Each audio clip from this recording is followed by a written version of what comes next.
Baik, bismillahirrahmanirrahim. Assalamualaikum warahmatullahi wabarakatuh. Alhamdulillah wassalatu wassalamu ala Rasulillah wa ala alihi washabihi wa mawala. Alhamdulillah kita bersyukur kepada Allah Subhanahu wa taala serta salawat dan salam kepada Rasulullah SAW. Alhamdulillah kita berjumpa lagi dalam kajian online harian bersama yang dipersembahkan oleh Daya Atia Aceh, dan insya Allah setiap hari akan menghadirkan ustadz-ustadz yang akan membawakan kajian kitab tertentu ya. Dan pada hari ini seperti biasanya di hari Senin kita akan menikmati kajian kitab Riyadhus Shalihin yang insya Allah akan disampaikan oleh Ustadz Raihan Iskandar LCMA, Dr. Raihan Iskandar LCMA, yang sebelumnya telah membawakan pengantar dari kitab ini sehingga agar kita memiliki perspektif yang jelas sebelum kita masuk pada pembahasan hadis-hadis. Dan pada kesempatan kali ini kita akan memulai pada hadis pertama barangkali. Untuk lebih jelasnya dan untuk mengefektifkan waktu, saya persilakan kepada Ustadz Raihan Iskandar untuk menyampaikan materi kajian pada sore hari ini. Kepada Ustadz Raihan, kami persilakan. Terima kasih. Untuk suaranya di-unmute, silakan. Oke. Kedengaran suara saya ya? Halo, ya. Kedengaran suara saya ya? Ya, jelas kedengaran, Ustaz. Oke. Saya spotlight. Ya, silakan. Ya. Ini dandan dulu.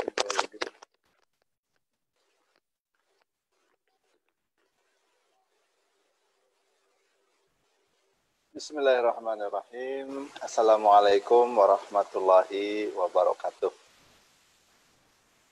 Alhamdulillahirabbil alamin wassalatu wassalamu ala asyrafil anbiya wal mursalin wa ala alihi wa sahbihi ajmain. Sahabat yang mulia, yang dimuliakan Allah Subhanahu wa taala, alhamdulillah pada petang hari ini kembali kita berjumpa untuk sama-sama kita mengkaji, menikmati satu karya besar dari Imam Nawawi rahimahullah, di mana karya ini sangat monumental. Bahkan tidak cuma kitabnya disyarah oleh banyak ulama, hampir banyak pengajian juga terus membahas kitab Riyadhus Shalihin. Makanya diulang-ulang dengan banyak sudut pandang juga menjadi hal yang terus menarik. Sahabat yang dimuliakan Allah, kita lanjut. Kalau kemarin sudah kita membahas pengantar mukaddimah dari Riyadhus Shalihin, sekarang kita akan masuk kepada hadis yang pertama. Tapi sebelumnya saya ingin mengulang ya satu mukaddimah yang kemarin sudah kita bahas, yang kurang lebih mukaddimah Riyadhus Shalihin itu bisa kita gambarkan dalam satu slide ini. Nah, itu. Ya. Jadi bagaimana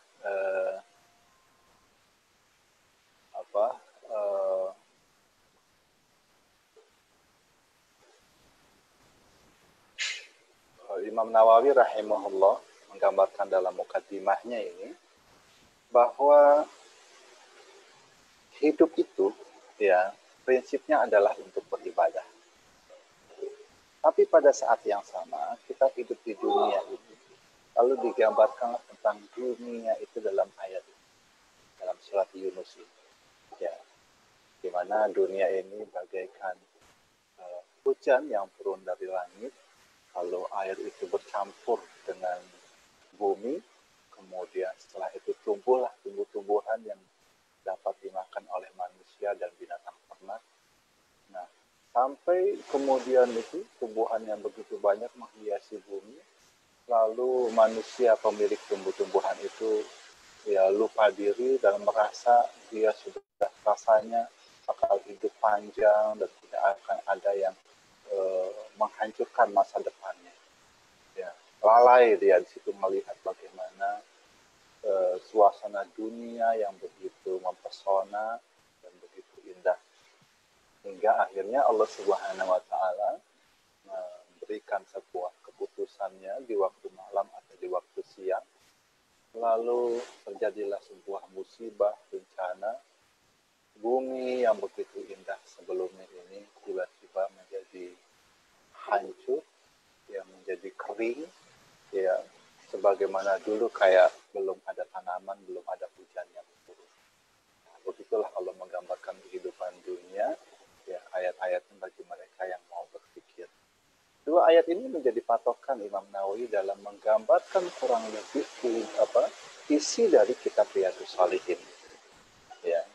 Lalu beliau menggambarkan dari dua ayat ini bahwa kehidupan dunia itu dengan sebuah syair, ya, bahwa di muka bumi ini ada hamba-hamba Allah yang selalu beribadah. Ini yang digambarkan mereka itu orang-orang yang cerdas, ya, futona.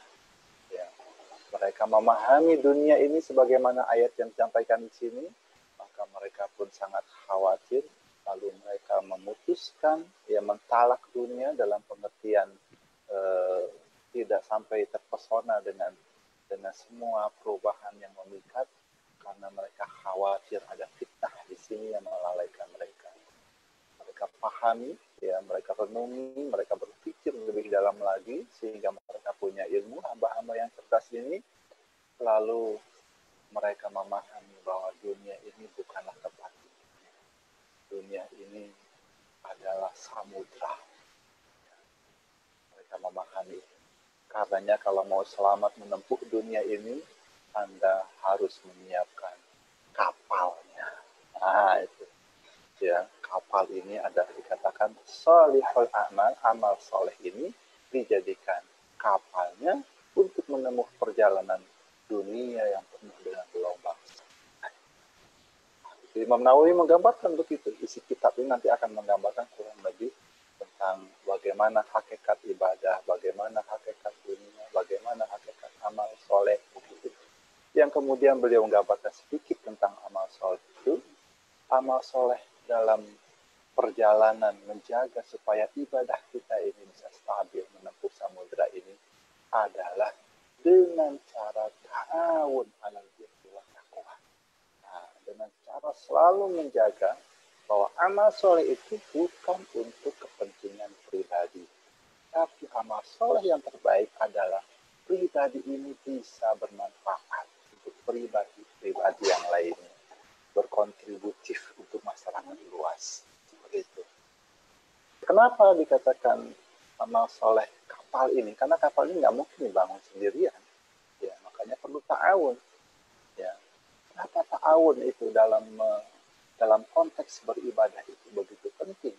Karena pada hadis yang lain Imam Nawawi menyebutkan, wallahu fi auni abdi maka al-abdu fi auni akhih. Ya, itu luar biasa. Ya. Apa? Live meeting. Ini gimana Pak? Iya, Pak. Kurang jelas suaranya enggak? Ya, lanjut. Ya. Jadi amal soleh itu adalah dalam bentuk ta'awun. Karena inilah ibadah yang Allah inginkan. Kalau Anda mau selamat menempuh sebuah perjalanan samudra ini, ya rajin-rajinlah, jagalah ta'awun. Ya, karena di sini Allah katakan, wallahu fi aunil abdi. Allah itu akan selalu menolong hambanya selama hambanya mau menolong saudaranya. Jadi kita akan selamat menempuh samudra dengan gelombang ini kalau kita didampingi dengan sang pencipta kita, yaitu Allah Subhanahu wa taala. Ya. Hadis itu. Nah, bagaimana bentuk ta'awunnya? Ya, Imam Nawawi menggambarkan dengan hadis yang berikutnya. Bentuk ta'awun itu sederhana, dua saja. Anda menunjuki kebaikan dan Anda mengajak kepada hidayah. Ini dua kebaikan ini, ta'awun seperti ini. Siapapun yang berhasil, ya bisa diajak, itu Allah menjanjikan lewat lisan Rasulnya, dia mendapatkan sebuah pahala yang luar biasa besarnya, yaitu bagaikan satu orang itu bagaikan satu onta merah. Ya, itu onta merah itu kendaraan yang paling mahal pada saat itu. Ya, jadi kalau Anda mau memiliki dunia dan lancar, ya, dalam menempuh perjalanan ini, sehingga ini mempengaruhi nanti kualitas kapal kita ini nggak cuma sampan, tapi kualitas kapal itu makin besar, perbanyaklah punya tabungan humrinnya. Nah, ini akan membuat kapal kita besar atau tidaknya. Ini kurang lebih Imam Nawawi menggambarkan tentang isi kitab Riyadhus Shalihin. Nah, kita akan masuk ya secara bertahap, ya masuk dari satu bab ke bab yang lainnya, yaitu kita akan masuk pada bab yang pertama, menguraikan tentang perjalanan panjang ini, ya, yaitu bab tentang ikhlas wa ihdar niyah fi jamil a'mal wal aqwal wal ahwal al barizah wal khafiyah. Ya. Ini kita akan bicara tentang bab ikhlas, bab tentang menghadirkan niat dalam semua amal perbuatan dan ucapan kita pada semua kondisi, baik yang nampak maupun yang tersembunyi.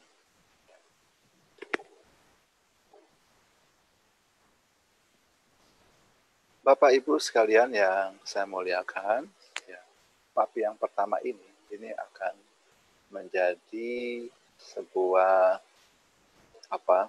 rongkolannya nanti menempuh perjalanan panjang, ya. Dan nanti kita akan lihat dari bab ini akan diuraikan pada bab-bab berikutnya. Maka ini sangat penting. Ya, nanti kita akan lihat juga hampir di semua kitab ini perhatian terhadap ikhlas niyah ini menjadi perhatian yang begitu luar biasa karena ini memang perongkolannya. Ya, kalau kita mau menempuh perjalanan samudra ini sukses, ya ini dulu yang perlu diperhatikan. Nah, Imam Nawawi rahimahullah, ya, beliau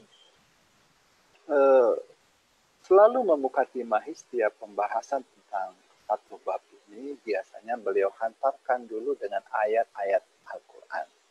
Karena memang sudah disebutkan di dalam mukadimahnya itu, bagaimana tata cara beliau sistematika yang beliau sebutkan, yaitu beliau ulas dulu beberapa ayat suci Al-Quran, baru nanti berikutnya akan masuk ke dalam hadis-hadisnya yang mendukung dari isi babnya ini, ya, bagaimana ikhlas menghadirkan hati dalam setiap amal, ucapan, dalam semua kondisi baik yang nampak maupun yang tidak. Ini akan diurai dengan hadis-hadis yang berikutnya itu. Jadi ada kebiasaan para ulama dahulu bahwa beliau itu selalu membuat sebuah kesimpulan itu lewat sebuah judul. Nah, beda dengan karya-karya sekarang, ya, yaitu membuat judul yang nggak jelas dengan target membangun supaya orang tertarik gitu, ya, lari, serem gitu kan, ya. Tapi kalau ulama dulu nggak gitu. Judul itu menjadi sebuah kesimpulan. Jadi kalau orang nggak sempat baca isinya, dia sudah dapat, dia sudah dapat maknanya. Nah, itu menariknya bagaimana ulama dulu begitu baik. Ya mungkin ada orang nggak sempat ya duduk lebih lama melakukan kajian, baca judul, oh tahu, yang penting hadirkan niat, yang baik. Nah kita lihat berikutnya, teman-teman yang dimuliakan Allah, ya, yaitu ada 3 ayat di sini. 3 ayat ini menjadi perhatian nanti untuk masuk ke dalam hadisnya. Yaitu yang pertama, a'udzubillahi minasyaitonirrajim, bismillahirrahmanirrahim. Wa ma umiru illa liya'budullaha mukhlishina lahud-din hunafa wa yuqimus salata wa yu'tuz zakata wa dzalika dinul qayyimah. Ayat yang pertama di surat Al-Bayyinah, surat 98 ayat ke-5. Bahwa hakikatnya yang Allah perintahkan kepada kita ini untuk beribadah, ibadah yang Allah inginkan adalah startnya itu dimukadimahi dengan keikhlasan, ya, totalitas pada Allah Subhanahu wa taala. Tidak ada unsur yang lain yang mempengaruhinya dia, ya. itulah tanda kelurusan. Lalu dia mendirikan sholat, dia membayar zakat, itulah agama yang lurus. Ayat yang kedua, lan yanalallaha luhumuha wala dima'uha walakin yanaluhu taqwa minkum. Itu surah Al-Hajj ayat ke-37. Nah, sebentar lagi kita akan melakukan ibadah kurban di akhir bulan Juli ini, insya Allah. Allah katakan jangan sampai materi-materi yang kamu hadirkan, yang kamu korbankan, itu rasanya kamu menaruh saham. Ya, tidak itu. Ya, intinya bukan di materi yang kamu lakukan. Intinya bagaimana materi-materi itu hadir karena ketakwaan. Ya, jadi jangan sampai kita bisa menghadirkan materi-materi korban, hewan, ternak yang akan kita korbankan, lalu pada saat yang sama hadirnya itu tidak ada ketakwaan, maka padahal di sini yang akan sampai kepada Allah itu ketakwaan, bukan daging dan darahnya. Nah, ini ya sahabat sekalian yang perlu kita jaga dalam berkorban itu, ya yang perlu kita hadirkan itu niat awal menghadirkan hewan kurban itu apa? Ini yang perlu kita jaga. Ada nggak takwa di situ? Kalau nggak ada, nanti giliran ditanya, ini nggak nyampe nih daging dan darahnya, nyampe ke takwa Allah. Dan nanti juga oleh Imam Nawawi akan diurai panjang, menarik ini kajian tentang takwa itu sendiri. Ya, berikutnya Imam Nawawi mengangkat ayat yang berikutnya, yaitu Qul in tukhfu ma fi sudurikum aw tubduhu ya'lamhu. Katakanlah apa saja yang kamu sembunyikan dalam jiwa kamu dan apa yang kamu nyatakan Allah tahu. Ya, nah, ini dari 3 ayat sudah kita perhatikan judulnya itu. Ya, ayat yang ketiga itu di sini di ujung. Al-barizah wal khafiyah. Kondisi-kondisi amal yang nampak dan yang tersembunyi. Ya kan?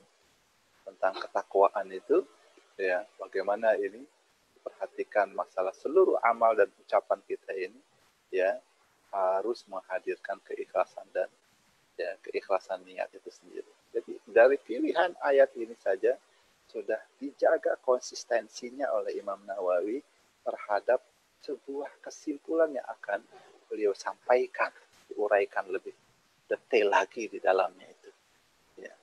Jadi dari 3 ayat ini, ya sahabat sekalian, kita lihat ada hal yang menarik di sini, bahwa untuk mencapai keikhlasan dan menuju kepada ketakwaan itu adalah diperlukan ilmu, ya'lamullah. Ya, hadis ini pentingnya.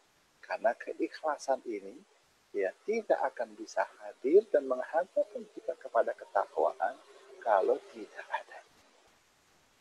Nah, di sini Imam Nawawi akan menguraikan ilmu-ilmunya itu sendiri. Bagaimana ilmu membangun keikhlasan, bagaimana ilmu menghadirkan ketakwaan. Sehingga ihdharun niyah, karena yang penting di sini adalah bagaimana menghadirkan niat. Niat yang mana? Niat yang ikhlas. Itu suasana menghadirkan itu perlu ilmu. Ya, setiap kali kita mau menghadirkan sebuah karya harus ada ilmu. Ya. Menghadirkan sebuah benda saja itu ada ilmu. Ya. Makanya Nabi Sulaiman itu ketika dihadirkan singgasana Bilqis, beliau punya ilmu langsung mengatakan hada min fadli rabbi liyabluwani ashkur am akfur. Langsung nyambung bahwa adanya itu singgasana bukan dia katakan wow hebat gua ya, nggak begitu. Hadirnya sebuah teknologi yang canggih, sebuah singgasana dari Sabak bisa hadir di istananya itu, beliau katakan ini adalah karunia Tuhanku, ini ujian, aku bersyukur atau tidak. Nah, itu artinya ciri orang yang punya ilmu, ya, ciri orang yang menjaga keikhlasan dan keikhlasannya itu menghantarkan kepada ketakwaan. Begitu Bapak Ibu sekalian, sahabat-sahabat sekalian saya muliakan, ya, 3 ayat ini menjadi dasar yang perlu kita perkuat untuk kita masuk kepada penjabaran hadis-hadisnya. Nah, dalam kesempatan yang mulia ini kita akan masuk di hadis yang pertama. Ya. Hadis yang pertama ini saya yakin semua kita mungkin sudah pada hafal, ya, tahu isinya, ya, yaitu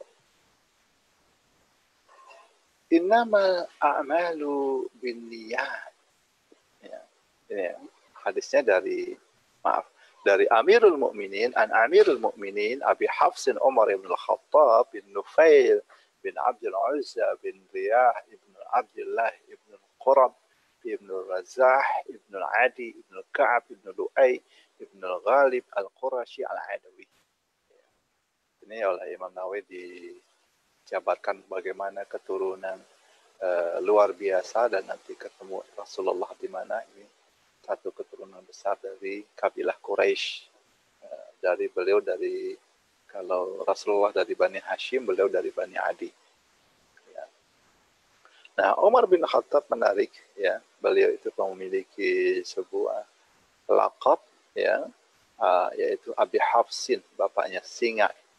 Ya, dan beliau juga punya panggilan khusus Amirul Mukminin, karena Amirul Mukminin ini pertama kali disebut ini untuk panggilan kepada Umar bin Khattab ketika menjadi khalifah. Berikutnya khalifah berikutnya dengan gelar Amirul Mukminin. Ya, karena setelah Rasulullah wafat, penggantinya itu namanya khalifah. Pengganti khalifah itu pengganti Rasulullah. Nah, ketika Abu Bakar wafat diganti oleh Umar bin Khattab, dipanggil awalnya itu Khalifati Rasulillah, penggantinya Rasulullah. Nah, orang mulai ngebayangkan kalau nanti Umar wafat, berikutnya akan panjang namanya Khalifah Rasulullah. Begitu. Jadi tiba-tiba ada orang Arab Badui datang ketemu Umar, langsung mengatakan, ya Amirul Mukminin. Langsung semuanya itu yang sudah memang mikirin panggilan buat khalifah, sepakat ini dia panggilan yang cocok nih, Amirul Mukminin. Ya, makanya ini menjadi panggilan yang menarik dalam kajian hadis. Selalu Umar bin Khattab ini dengan sebutkan Amirul Mukminin. Jadi beliau katakan, sami'tu Rasulullah sallallahu alaihi wasallam yaqul innamal a'malu binniyat wa innamal likulli imri'in ma nawa. Faman kanat hijratuhu ila Allah wa rasulih fahijratuhu ila Allah wa rasulih wa man kanat hijratuhu lidunya yusibuha aw imra'atin yankihuha fahijratuhu ila ma hajara ilaih. Ini hadis muttafaqun alaih. Ya. Dan ada beberapa riwayat dari banyak jalur, ya, tapi kurang lebih maknanya begini, ya. Cuma ini hadis langsung riwayat dari dua imam besar, Imam Bukhari dan Imam Muslim. Bapak Ibu sekalian, sahabat yang saya muliakan, saya ingin mengajak, kenapa hadis ini saya kasih warna-warni, karena ini untuk kita memahami yang paling prinsip nanti dalam menempuh sebuah perjalanan ini. Ini sebuah perjalanan panjang kita ini. Ya. Jadi ini hadis pokoknya, hadis perongkolannya. Innamal a'malu binniyat. Nah, sebelum kita masuk ke sini, saya ingin menceritakan dulu tentang sababul wurudnya. Kenapa hadis ini keluar dari lisan Rasulullah SAW. Yang pertama, yang menjadi catatan kita di sini adalah bahwa hadis ini diucapkan oleh Rasulullah SAW adalah pasca hijrah. Ya. Jadi bukan sebelum hijrah, setelah hijrah.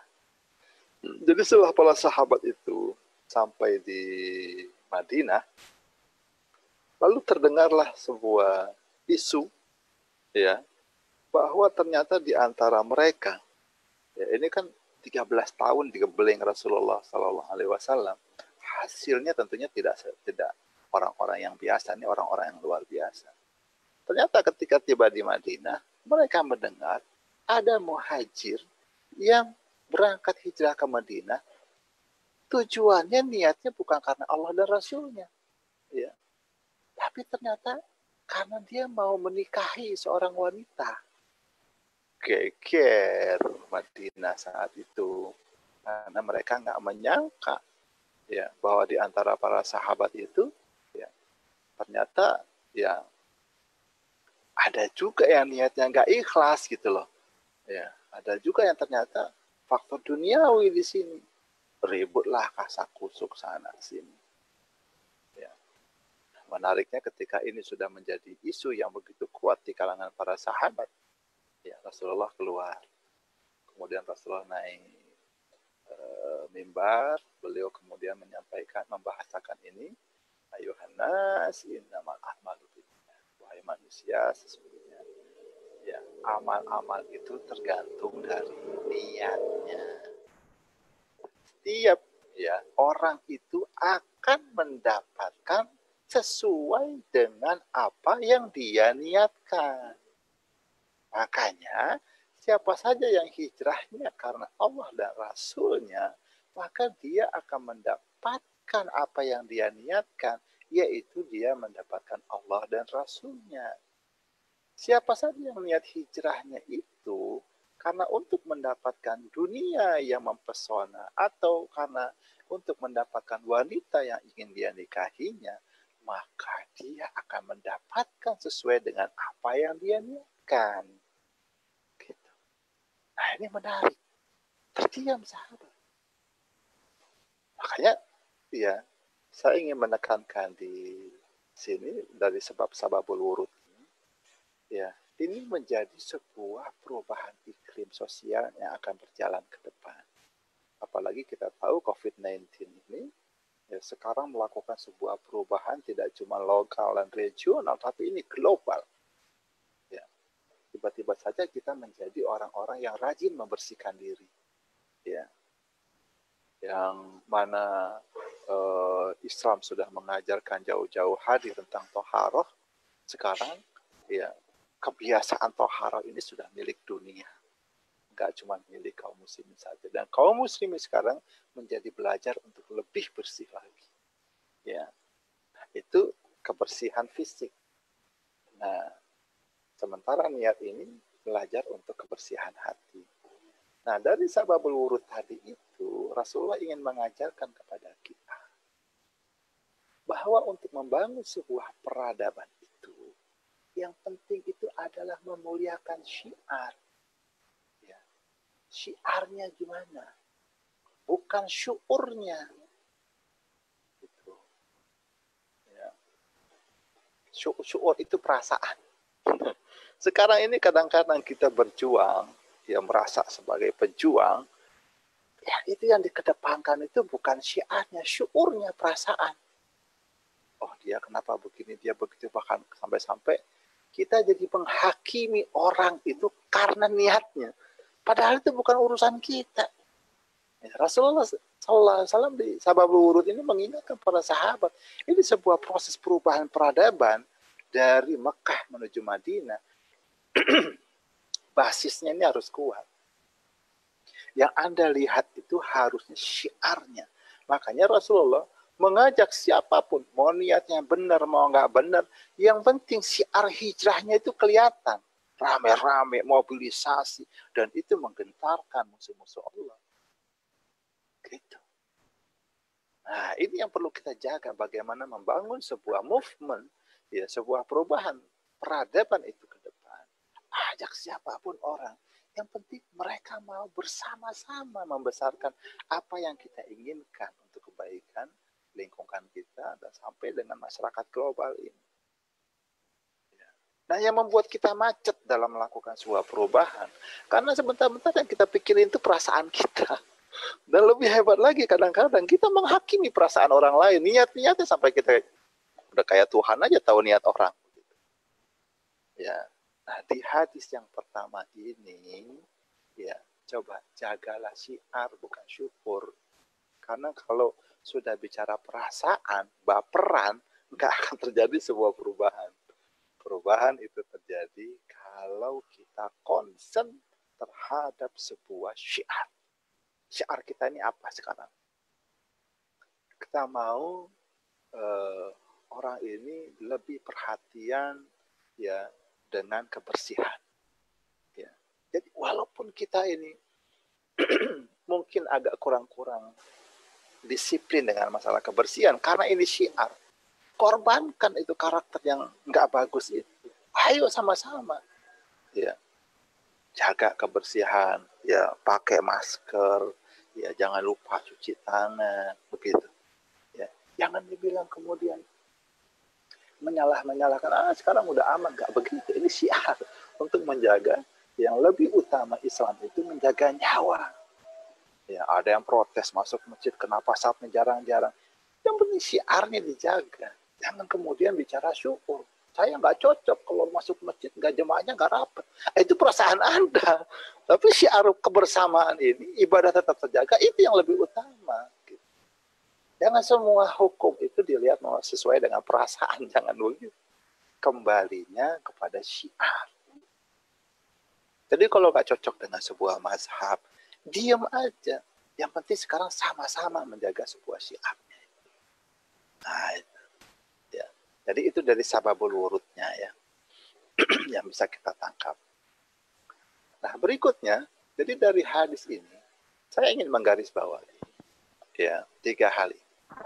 Innamal a'malu binniyat. Bahwa amal itu tergantung dari niatnya. Ya, dan nanti setiap kita itu akan mendapatkan sesuai dengan apa yang kita niat. Wa innamal likulli imri'in ma nawa. Kemudian orientasinya ya, faman kanat hijratuhu ilallah wa rasulih.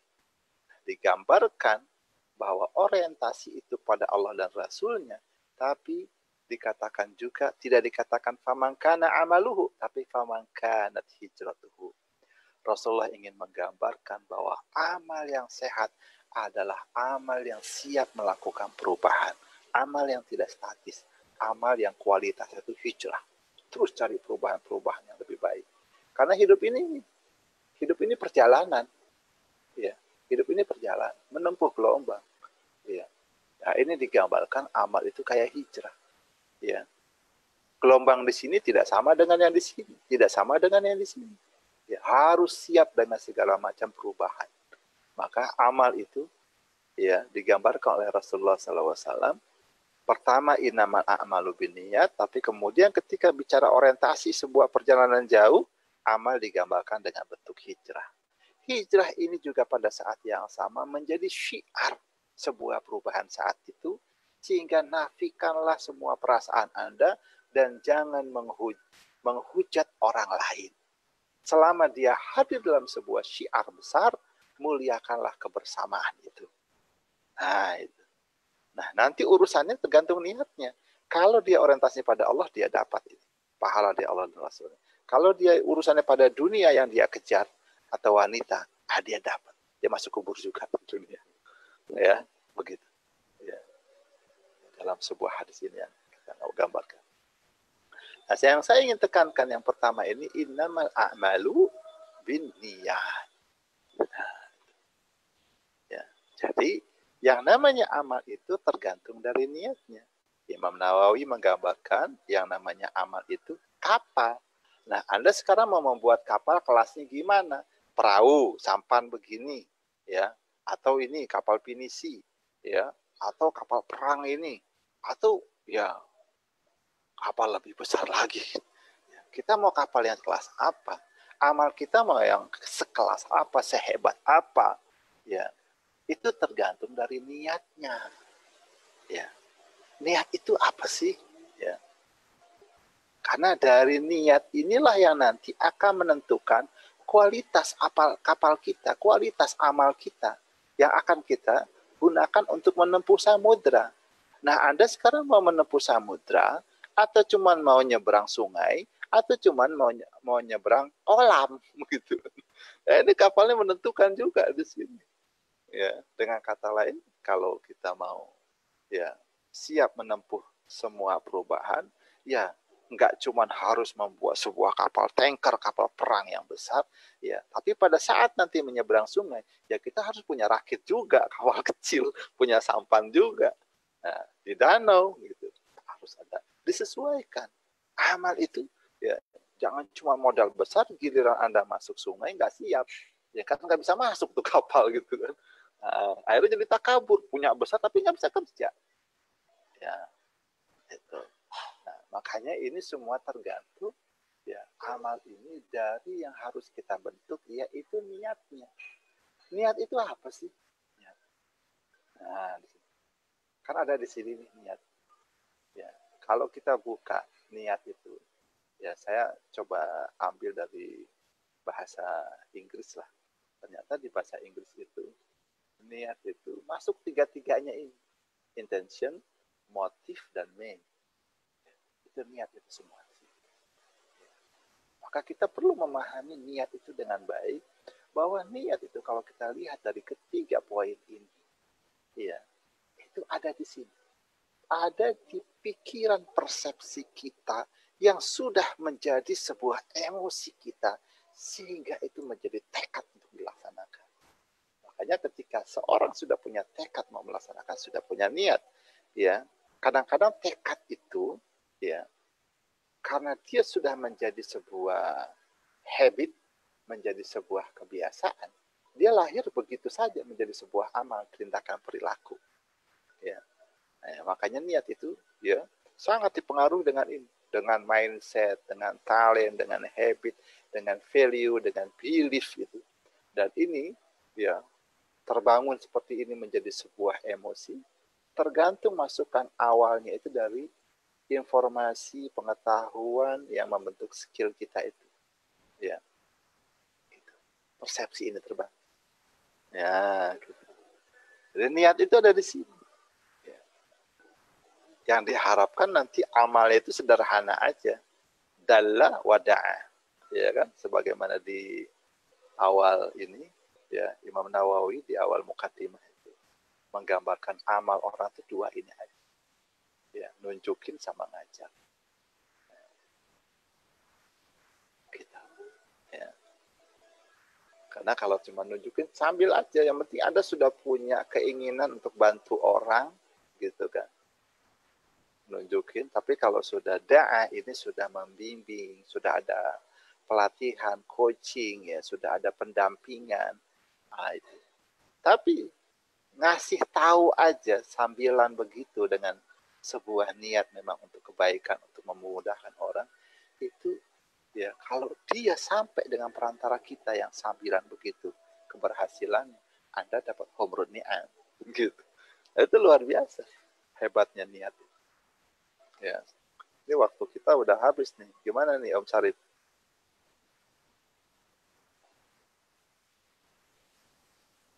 Halo? Halo ya, Sat. Masih ada 5 menit lagi, Sat. Oke. Sebelum masuk ke sesi diskusi. Oke, kita lanjut dikit ya. Kayaknya nggak sempat diskusi mungkin nih, karena udah mau maghrib juga di maghrib Jakarta. Ya? Oh gitu, oh iya. Nggak apa-apa. Ya. Nah, kita coba selesaikan masalah niat ini. Memang sebenarnya ini panjang pembahasan. Ini supaya kita utuh memahami tentang konteks niat yang selama ini kadang-kadang kita tidak utuh memahami, sehingga hanya sekedar niat itu hadir pada saat kita melaksanakan nilai-nilai ritual saja. Padahal Imam Nawawi tidak begitu. Dari sejak awal, ya beliau concern dengan niat ini, menentukan masa depan Anda, menentukan kualitas amal Anda. Anda membuat kapal apa, berapa banyak, kayak gimana tipenya, tergantung dari niat. Makanya perhatian mengelola niat, membentuk niat itu menjadi penting. Ya, makanya saya katakan hadis ini menjadi perongkolan untuk pembahasan kita tersebut. Ya, selanjutnya itu. Ya. Yaitu ya. Nah, ini niat. Kalau kita mau uraikan lebih lanjut tentang masalah niatnya itu, ya. Kira-kira begini. Ya.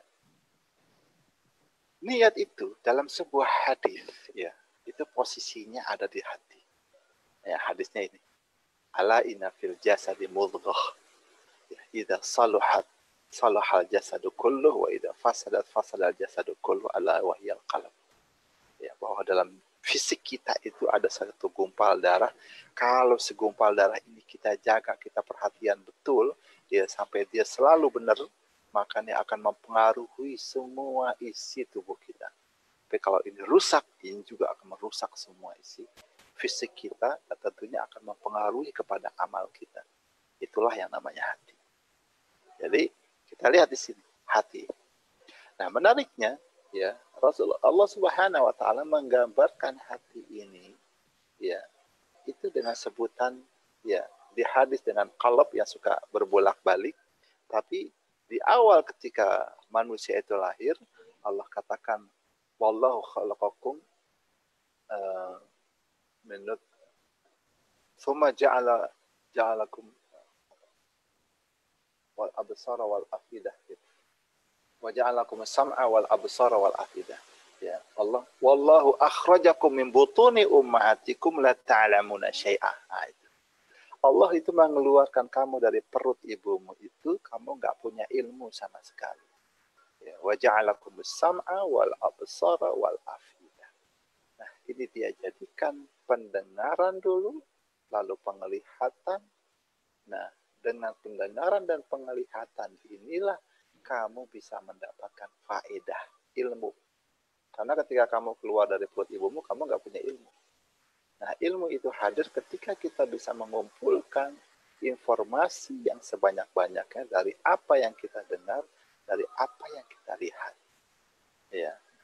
Dalam ayat lain, bagaimana keluhan orang-orang neraka sa'ir, wa qalu lakunna nasma'u aw na'qilu ma kunna fi ashabis sa'ir.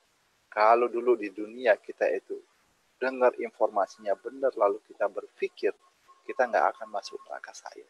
Jadi yang membuat masa depan itu ada di sini, di pendengaran dan penglihatan. Ya, bagaimana kita mengumpulkan informasi sebanyak-banyaknya menjadi sebuah persepsi, menjadi sebuah mindset yang itu yang akan menentukan ya kerja amal kita ini. Amal kita ini akan berfaedah, bermanfaat atau tidak. Ya. Jadi apa yang kita dengar, apa yang kita lihat ketika turun ke dalam hati ini sudah menjadi sebuah emosi. Ya. Inilah yang akan nanti melahirkan sebuah tindakan. Nah, apa yang kita dengar, apa yang kita lihat ini kadang-kadang melahirkan sebuah lintasan-lintasan pemikiran khotirah. Ini belum menjadi niat. Lintasan pemikiran itu kemudian menjadi menarik pesona kita, lalu menjadi bisikan hati. Ini juga belum menjadi niat. Tapi ketika bisikan hati itu sudah menjadi sebuah tekad, itulah baru menjadi sebuah niat. Ya, inilah yang akan melahirkan akhlak amal kita itu nantinya ke depan.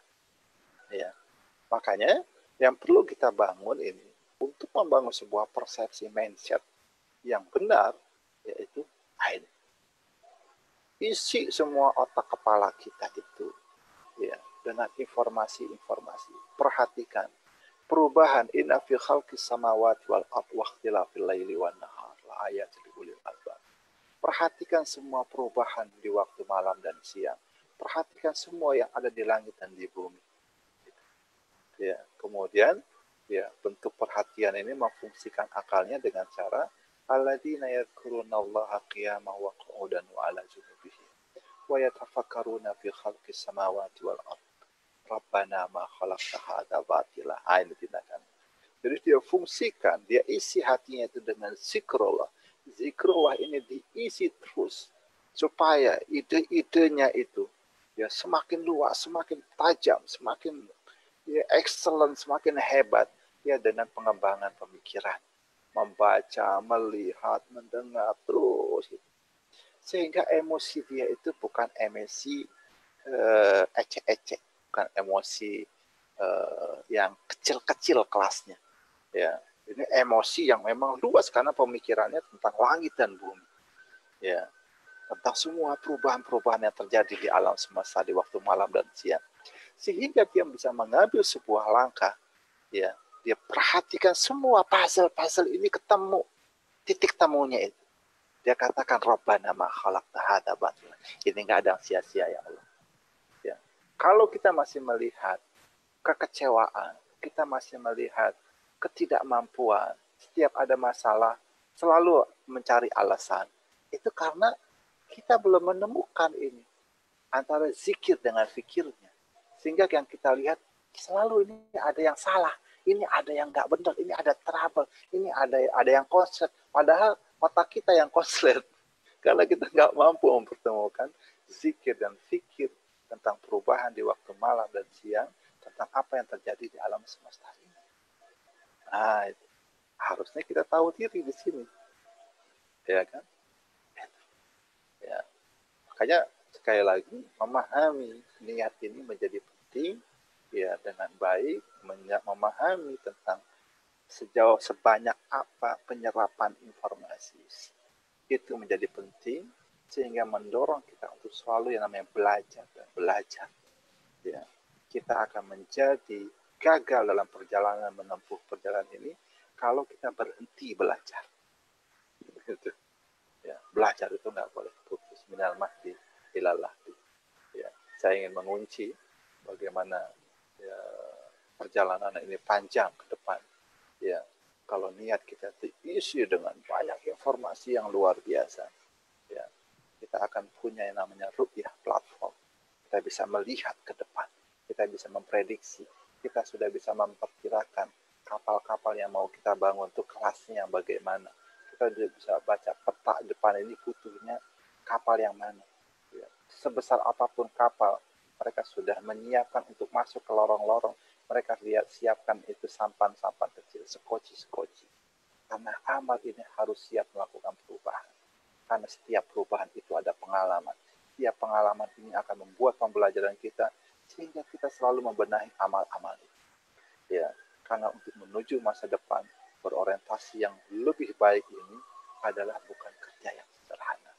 Ya, itu Bapak Ibu sekalian, bagaimana memahami sebuah innamal a'malu binniyat menjadi penting buat kita semua, ya, untuk ya jangan sekarang kita berorientasi saya udah punya kapal, lihat dulu niatnya, ya, persepsi yang sudah kita bangun, atau sekarang kita bisa ngaca deh, ya, kira-kira kapal kita itu kelasnya yang mana, gitu, ya, jangan rasanya kapal perang, padahal sebenarnya sampan.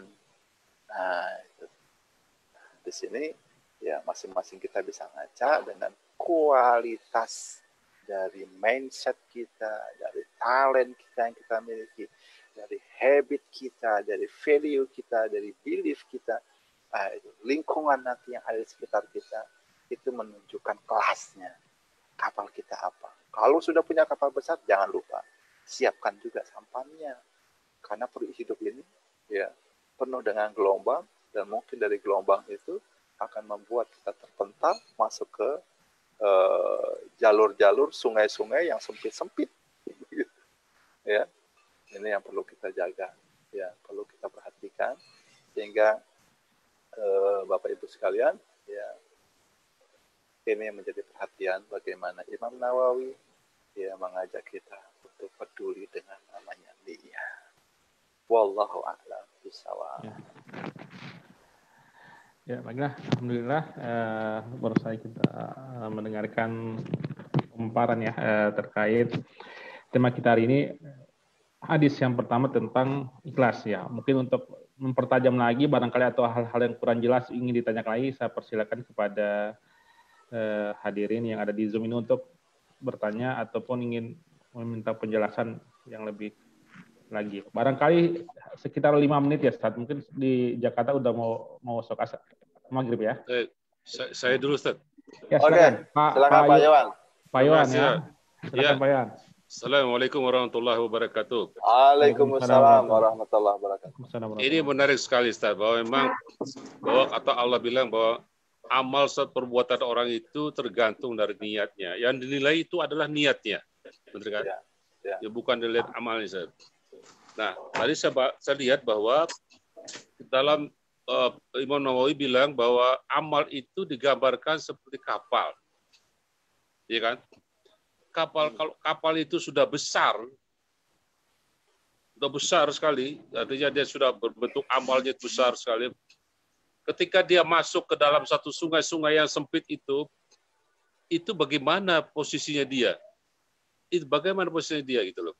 Akankah dia kembali kepada bentuk semula Artinya kapal jadi kecil, jadi perahu, atau gimana, Ustaz? Terima kasih, Ustaz. Iya, jazakallah khair, Pak Yan. Ya. Ya makanya ketika kita punya niat, itu niatnya jangan sepotong-sepotong. Memprediksi ke depan apa yang kita mau lakukan, itu dengan segala macam alternatif dan kemungkinan-kemungkinannya.